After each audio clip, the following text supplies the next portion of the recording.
రాజస్థాన్లో ఘోర విమాన ప్రమాదం చోటు చేసుకుంది. ఇండియన్ ఎయిర్ ఫోర్స్కు చెందిన జాగ్వర్ యుద్ధ విమానం కుప్పకూలిపోయింది. రాజస్థాన్ని చురు జిల్లా బనోడా గ్రామం సమీపంలో బుధవారం మధ్యాహ్నం ఒక్కసారిగా ఈ విమానం కుప్పకూలింది. పొలంలో పడిన విమాన శకలాలు పెద్ద ఎత్తున కుప్పకూలడంతో పెద్ద ఎత్తున శబ్దం వచ్చింది. ఆ ప్రాంతమంతా పొగలు వ్యాపించాయి. ఈ దుర్ఘటనలో ఓ పైలట్ స్పాట్లోనే చనిపోయినట్టుగా సమాచారం అందుతోంది. ప్రమాదం తర్వాత పరిసర ప్రాంత ప్రజలు తీవ్ర భయాందోళనకు గురయ్యారు. విమానం కూలిన సమాచారం అందిన వెంటనే పోలీసు, జిల్లా యంత్రాంగ బృందాలు సంఘటనా స్థలానికి చేరుకున్నాయి. మరోవైపు భారత సైన్యం, వైమానిక దళ అధికారులు బృందాలు కూడా ఈ ప్రదేశానికి చేరుకున్నాయి. రక్షణ చర్యలు కొనసాగుతున్నాయి. మీరు స్క్రీన్లో చూస్తున్నారు విజువల్స్. ఏవైతే విమాన ప్రమాదానికి సంబంధించిన ప్రాంతంలో, విమానం కుప్పకూలిన ప్రాంతంలో అక్కడ మంటలు వ్యాపించిన దృశ్యాలు మీరు చూస్తున్నారు. మంటలతో పాటు అక్కడ భారీ ఎత్తున అక్కడ జనం ఉన్నారు. అక్కడ పొలాలు, పంట పొలాలని తెలుస్తుంది చాలా స్పష్టంగా. పొలాల సమీపంలోనే ఈ విమాన ప్రమాదం జరిగినట్టుగా తెలుస్తోంది. అంతేకాదు అక్కడే విమాన శకలాలు అక్కడక్కడ అంటే ముక్కలై పడిపోయిన సీన్లు కూడా చూడొచ్చు.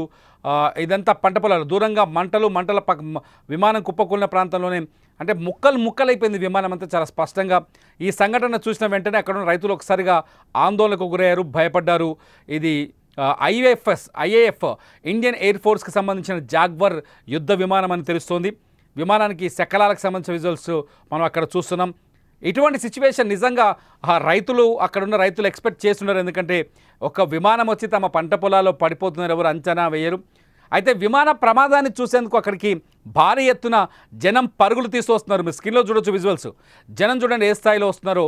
అక్కడ దాదాపు వందల మంది కనిపిస్తారు ఒక్కసారి. ఎందుకంటే అహ్మదాబాద్ విమాన ప్రమాదం తర్వాత ఫ్లైట్ యాక్సిడెంట్ అనేది అతి పెద్ద భయానక పరిస్థితుల్ని క్రియేట్ చేస్తుంది. అయితే ఈ విమాన ప్రమాదాన్ని చూడడానికి జనం కుప్పలు తెప్పలుగా అక్కడ పరిగెత్తుకుంటూ వస్తున్నారు. అక్కడ విడిపోయి ముక్కలుగా పడిపోయిన శకలాల దగ్గరికి వెళ్ళి వాటిని పరిశీలిస్తున్నారు. ఇటు జిల్లా యంత్రాంగం, పోలీసులు కూడా అక్కడికి వచ్చారు. ఐఏఎఫ్ బృందాలు కూడా, వైమానిక శాఖతో పాటు ఐఏఎఫ్ ఇండియన్ ఎయిర్ ఫోర్స్ బృందాలు కూడా అక్కడికి వచ్చి విమాన ప్రమాదానికి సంబంధించిన వివరాలను సేకరిస్తున్నారు. ఇది యుద్ధ విమానం కావడంతో దీనికి సంబంధించి ఒక ప్రత్యేక విచారణ ఉంటుంది. ప్రమాదానికి గల కారణం ఏంటో తెలియాల్సి ఉంటుంది. ఎందుకంటే ఈ ఫ్లైట్లో ఉన్న పైలట్ కూడా అక్కడికక్కడే చనిపోయినట్టుగా, తునాతుంకలనిపోయినట్టుగా ఆయన శరీరం అర్థమవుతుంది. అక్కడక్కడ మంటలు కూడా కనిపిస్తున్నాయి. ఇంకా మంటలు ఆరని పరిస్థితి. ఇది గ్రామీణ ప్రాంతం కావడంతో అక్కడి ప్రజలు కూడా వణికిపోయారు. అసలేంటి యుద్ధ విమానం ఎక్కడి నుంచి వచ్చింది? అసలే పాకిస్తాన్ నుంచి వాళ్ళకి, రాజస్థాన్లో ఉన్న వాళ్ళకి పాకిస్తాన్ నుంచి వచ్చే అనుభవాలు చాలా స్పష్టంగా తెలుసు. డ్రోన్స్, అట్లాగే పాకిస్తాన్ కొన్ని బాంబు ప్రయోగాలు, సీజ్ ఫైర్ ఉల్లంఘించి అనేక సార్లు భారత్ పైన కాల్పులకు తెగపట్టిన సందర్భాలు ఉన్నాయి. చాలాసార్లు డ్రోన్లని దొంగతనంగా ఇన్ఫర్మేషన్ సేకరించడానికి డ్రోన్లని పంపించిన సందర్భాలు ఉన్నాయి. ఇటువంటి పరిస్థితుల్లో భారత వైమానిక దళానికి సంబంధించిన ఈ విమానం కూడా కుప్పకూలడంతో ఒకసారిగా అక్కడ జనం టెన్షన్ అవుతున్న సీన్ మనకు కనిపిస్తుంది. చూడండి ఒకసారి ఎట్లా వచ్చారో. ఒకసారి ఆ స్క్రీన్లో చూస్తే ఇంత జనం పరిగెత్తుకుంటూ వచ్చారంటే అది భయమా లేకపోతే క్యూరియాసిటీ అర్థం కాని పరిస్థితి. పక్కా ముందు భయపడి ఉంటారు. ఆ తర్వాత కూలిపోయింది మన భారత వైమానిక దళానికి సంబంధించిన విమానం అనే ప్రచారం అక్కడ జరిగింది. దీంతో సమీప గ్రామాల్లో ఉన్న జనాలు పరిగెత్తుకుంటూ వచ్చారు. అసలు ఏం జరిగింది, ఎలా జరిగింది ప్రమాదం అని చూసే ప్రయత్నం చేశారు. అయితే ప్రస్తుతానికైతే అక్కడ పోలీసులు వచ్చారు. పోలీసులు వచ్చి ఆ సిచ్యువేషన్ని హ్యాండిల్ చేస్తున్నారు. ఆ సిచ్యువేషన్ని అక్కడున్న అంటే జనాన్ని తరలించే ప్రయత్నం చేస్తున్నారు. అట్లాగే ఇప్పుడు విమానం ఏదైతే కూలిందో దానిపైన ఒక సమగ్రమైన విచారణ జరగాల్సి ఉంటుంది. కాబట్టి దానికి సంబంధించిన సాక్ష్యాలు కానీ ఇతర ఆనవాళ్లు కానీ తొలగిపోకుండా వాటిని కాపాడే ప్రయత్నం చేస్తున్నారు. దీన్ని బ్లాక్ బాక్స్ కూడా హ్యాండ్ ఓవర్ చేసుకొని ప్రమాదానికి గల కారణం ఏంటో ముందే విచారించే అవకాశం కనిపిస్తుంది.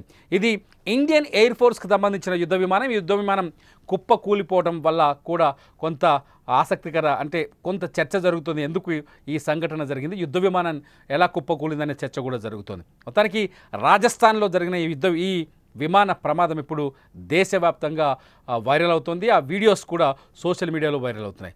ఈ విమాన ప్రమాదానికి గల కారణాలు ఏంటి అనుకుంటున్నారు? అంటే భారత్ దగ్గర ఉన్న జాగ్వర్ మోడల్ యుద్ధ విమానాల్లో ఫెయిల్యూర్స్ ఏమైనా ఉన్నాయనుకుంటున్నారా? మీ అభిప్రాయం ఏంటనేది ఈ వీడియో కింద కామెంట్ చేయండి. లైవ్ అప్డేట్స్ కోసం సుమన్ టీవీ లైవ్, అట్లాగే సుమన్ టీవీ డిజిటల్ లైవ్ చూడండి.